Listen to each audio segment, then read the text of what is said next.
अस्सलाम वालेकुम फ्रेंड्स। नई गज़ल जो शहनवाज साहिब ने कल भेजी थी या शायद आज सुबह ही भेजी हूँ। इसमें पहली गज़ल तो मीर तकी मीर की है गालिबन।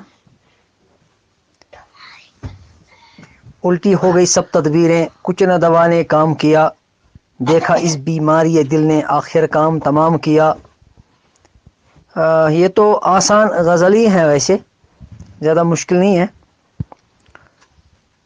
फिर भी मैं कुछ बातें बता देता हूँ।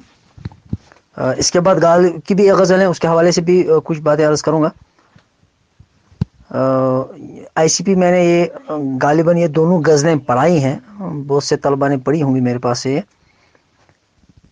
उल्टी हो गई सब तदबीरें, कुछ न दवा ने काम किया। ये इश्क के बारे में है, चूँकि उर्दू शायरी में, उर्दू शहरियात में जो शायर हैं वो सबसे पहले आशिक हैं, और जो भी गज़लें कही गई हैं वो इश्क के तनाजुर में ही कही गई हैं।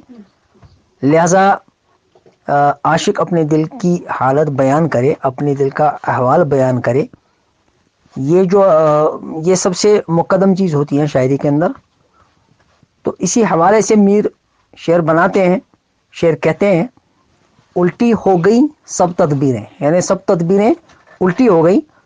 इश्क का जो मज़ है, इश्क का जो रोग है, इश्क का जो दर्द है, इस दर्द को मिटाने के लिए सब तदबीरें जो है नाकाम हो गई।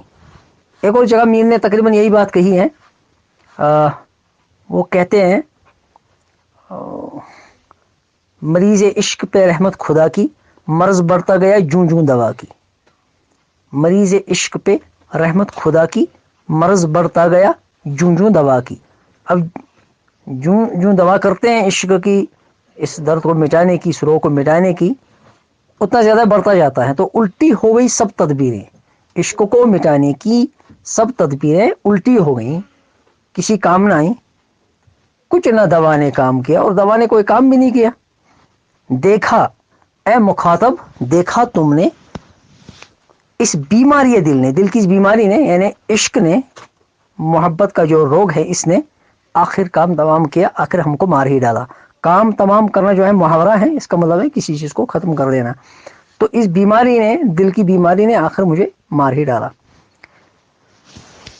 यहाँ के सफ़ेद और सियाह में हमको दखल जो है सो इतना है, रात को रो रो सुबह किया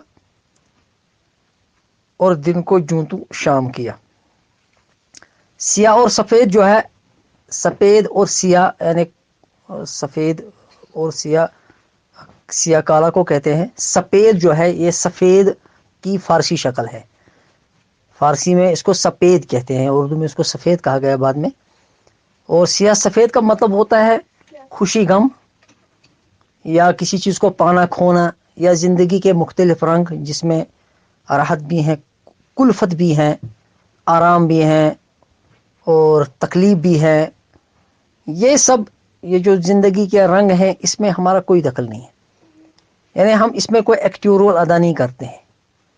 बस इतना कि सुबह शाम का इंतज़ार करते हैं और शाम को सुबह का इंतज़ार करते हैं।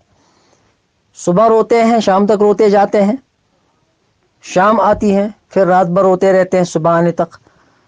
गोया हम इतने बेकार हो चुके हैं कि इसमें सफ़ेद सियाह में, यानी ज़िंदगी की जो रंगारंगी है, बू कलमुनी है, ज़िंदगी के जो मुख्तलिफ रंग हैं, ज़िंदगी की जो मुख्तलिफ सरगर्मियाँ हैं, इसमें हमारा अब कोई रोल ही नहीं बनता है।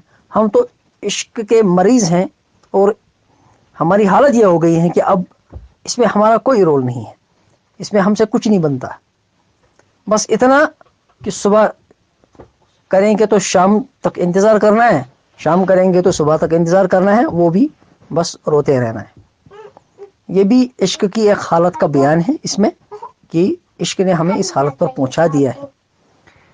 फिर कहते हैं, शेख जो है मस्जिद में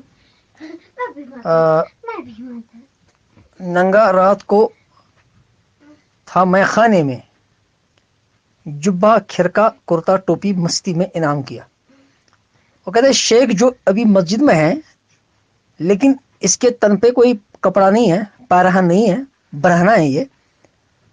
اس کی وجہ یہ ہے کہ رات کو میخانے میں اس نے نشے کی حالت میں مئی پی کر یا محبوب کے جلووں کو دیکھ کر اپنا جبہ، کھرقہ، کرتا، ٹوپی سب مستی میں اس کو انعام کیا، ساقی کو دے دیا۔ اب اس کے پاس کپڑے تو ہیں نہیں، لہذا ابھی مسجد میں ہے تو برہنہ ہے، کپڑوں کے بغیر ہے۔ تو یہاں اس شعر میں جو بات بتانی ہے وہ یہ ہے کہ جو بڑے بڑے مذہب دار لوگ ہوتے ہیں، جو مذہب جاننے والے ہوتے ہیں، نمازیں پڑھاتے ہیں اور نمازیں ادا کرتے ہیں، یا دیندار ہیں یا دینی پہچان ہے ان کی، وہ بھی دل کے جذبات جو ہے، دل کے جو احساسات ہیں اور عشق کے جو معاملات ہیں، عشق کی جو واردات ہیں، ان سے خالی نہیں ہوتے۔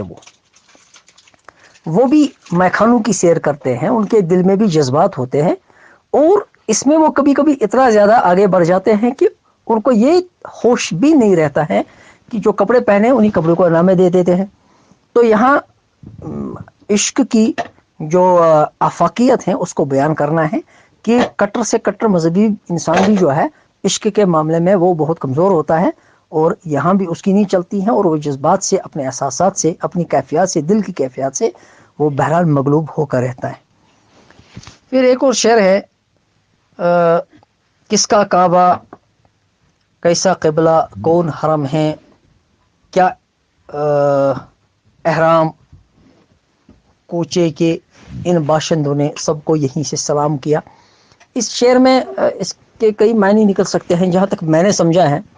اگر آپ نے اس سے بہتر معنی کہیں سے حاصل کیے ہوں یا سمجھے ہوں، یا خود آپ کی سمجھ میں اس سے بہتر معنی آئیں گے تو آپ اس کو ضرور لکھ سکتے ہیں، کیونکہ شعر کے معنی سمجھنا جو ہے یہ کسی ایک انسان پر انحصار نہیں کرتا ہے، انسان اپنے ذہن سے بھی کام لے سکتا ہے اور شعر کے معنی کو سمجھنے کی کوشش کر سکتا ہے۔ اصل میں مجھے جو سمجھ میں آیا وہ یہ ہے کہ یہاں کوچے سے مراد محبوب کا کوچہ، اور محبوب کے کوچے میں عاشق وہی رہتا ہے، اور کہتے ہیں کہ جب محبوب کے کوچے میں جو عاشق آئے ہیں، اب اس کے بعد وہ کسی اور چیز کی طرف دھیان نہیں کرتے، کسی چیز کی طرف توجہ نہیں کرتے۔ اب ان کے لیے کعبہ کیا ہے، ان کے لیے قبلہ کیا ہے، ان کے لیے حرم کیا ہے، احرام کیا ہے، وہ تو سب کو یہیں سے سلام کرتے ہیں۔ اور سب لوگ جو ہیں، یہ سب جو ہے، اس سے مراد یہ احرام، حرم، قبلہ، کعبہ بھی ہو سکتے، یا وہ لوگ بھی ہو سکتے ہیں جو حج پہ جاتے ہیں اور ان باتوں کا اہتمام کرتے ہیں، ان کو اسی کوچے سے انہوں نے سلام کیا۔ یعنی محبوب کے کوچے کو چھوڑ کر وہ نہیں جاتے۔ لوگ چاہے حرم کے لیے جائیں، وہ حج کرنے جائیں، احرام پہنیں، قبلہ اور کعبہ کی طرف نمازیں ادا کریں، یا اس کی زیارت کو جائیں، یہ اپنے محبوب کے کوچے کو چھوڑ کر کبھی نہیں جاتے، یہیں سے سلام کرتے سب کو۔ تو یہاں بھی عشق کے جو معاملات ہیں، عشق کا جو اثر ہے، عشق کی جو گہرائی ہے، عشق کی جو گہرائی ہے، عشق کا جو تعمق ہے، اس کو بیان کرنا ہے کہ ایک آدمی جب عشق کرتا ہے، عاشق بنتا ہے، وہ عشق کی دنیا میں آتا ہے، تو پھر اس کے لیے عشق ہی سب کچھ ہے، وہ اسی دائرے میں رہتا ہے، وہ اس دائرے سے باہر کبھی نہیں نکلتا۔ بہرحال یہ سب اشعار جو ہے یہ دلالت کرتے ہیں عشق کی معنویت پر، آفاقیت پر، گہرائی پر اور تعمق پر، اور عشق کی جو اثرات ہے اس پر، اثر پذیری جو ہے اس پر دلالت کرتے ہیں شعر۔ اور ویسے بھی میر کے کلام میں ہمیں عشق کا پہلو بہت گہرا نظر آتا ہے، اور اس کے کئی رنگ ہیں، وہ کلمونی قسم کی ایک صورت ہمارے سامنے آ جاتی ہے، بالکل عشق کی ایک دنک سمجھیے جو ہمیں میر کے کلام میں نظر آتی ہے۔